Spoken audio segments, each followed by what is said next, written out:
नमस्कार दोस्तों। स्वागत है आपका हमारे चैनल प्रभावशाली कहानियां में, जहां हम आपके लिए लाते हैं ऐसी कहानियां जो न केवल आपके दिल को छू जाएंगी बल्कि आपके जीवन में एक नई सोच का संचार करेंगी।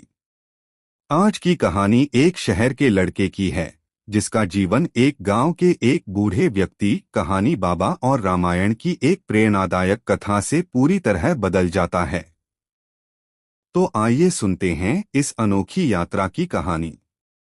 एक शहर में रहने वाला आदित्य नाम का लड़का एक हफ्ते की छुट्टी पर अपने दादाजी के गांव जाने का फैसला करता है। आदित्य एक आम शहर का लड़का था, टीवी, मोबाइल और इंटरनेट में घिरा हुआ, और जीवन की व्यस्तता में मानो उसने अपने जड़ों से दूर जाने का फैसला कर लिया था। लेकिन इस बार गांव में उसके दादाजी ने कहा कि उसे उस जगह का वास्तविक आनंद तब मिलेगा जब वह वहां के जीवन को और लोगों को समझेगा।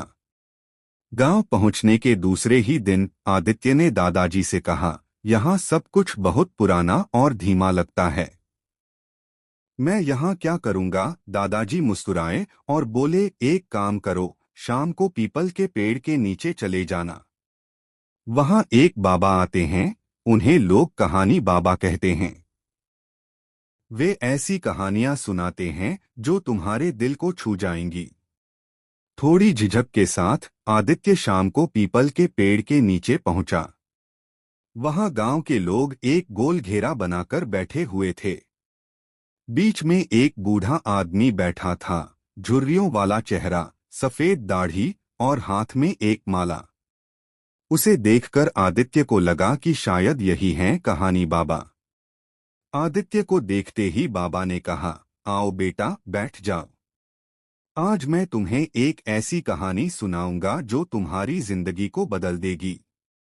बाबा ने अपनी आंखें बंद कर लीं और थोड़ी देर तक माला फेरते रहे, मानो वे किसी और ही दुनिया में खो गए हों। फिर उन्होंने अपनी आंखें खोलीं और एक गहरी आवाज में बोले, आज की कहानी रामायण से है। तुमने सुना है कि रामायण में श्री राम ने कैसे रावण का अंत किया था? आदित्य ने सिर हिलाकर कहा, हाँ, वो तो सबको पता है। राम जी ने रावण को मारा और फिर अयोध्या लौट आए। बाबा मुस्कुराए और बोले, पर क्या तुमने कभी सोचा है कि श्री राम को भी कई बार खुद पर संदेह हुआ? एक राजा, एक योद्धा होकर भी उन्हें अपनी मर्यादा और धर्म निभाने में कितनी कठिनाई हुई। आदित्य ने चौंक कर कहा, श्री राम को संदेह हुआ? ये तो कभी नहीं सुना।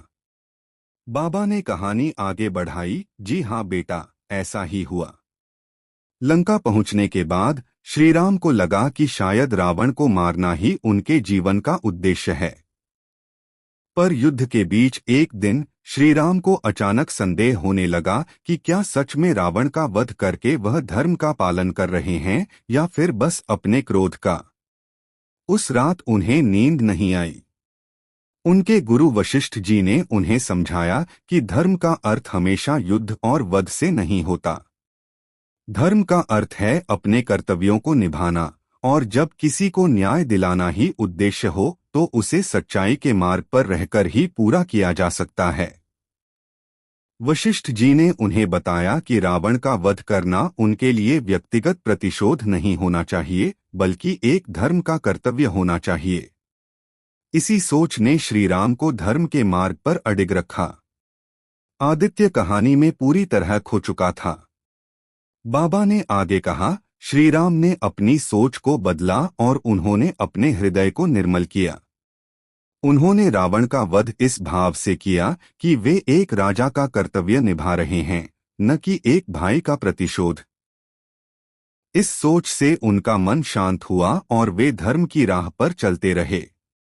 कहानी खत्म करने के बाद बाबा बोले, बेटा, इस कहानी का सार यही है कि जीवन में चाहे कोई भी परिस्थिति क्यों न आ जाए, हमें धर्म और कर्तव्य को अपने व्यक्तिगत भावनाओं से ऊपर रखना चाहिए। जीवन में ऐसी बहुत सी चुनौतियां आएंगी जहां हमें अपने मन में उठने वाले संदेहों को शांत करना होगा और सही राह पर चलना होगा। यही रामायण की असली सीख है। आदित्य को यह कहानी सुनकर मानो एक नई दृष्टि मिली।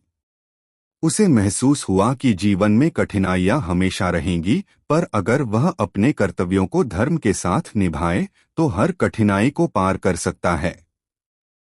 उस शाम के बाद आदित्य हर दिन कहानी बाबा के पास बैठने लगा और कई कहानियां सुनता।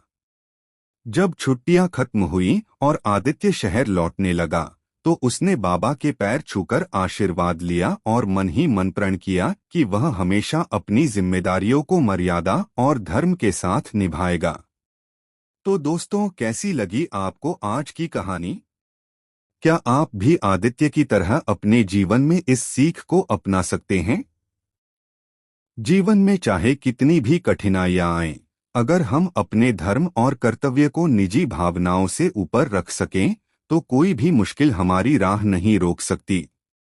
प्रभावशाली कहानियां पर ऐसी ही और कहानियों के लिए हमारे चैनल को सब्सक्राइब करें और इस कहानी को लाइक और शेयर करना न भूलें। धन्यवाद।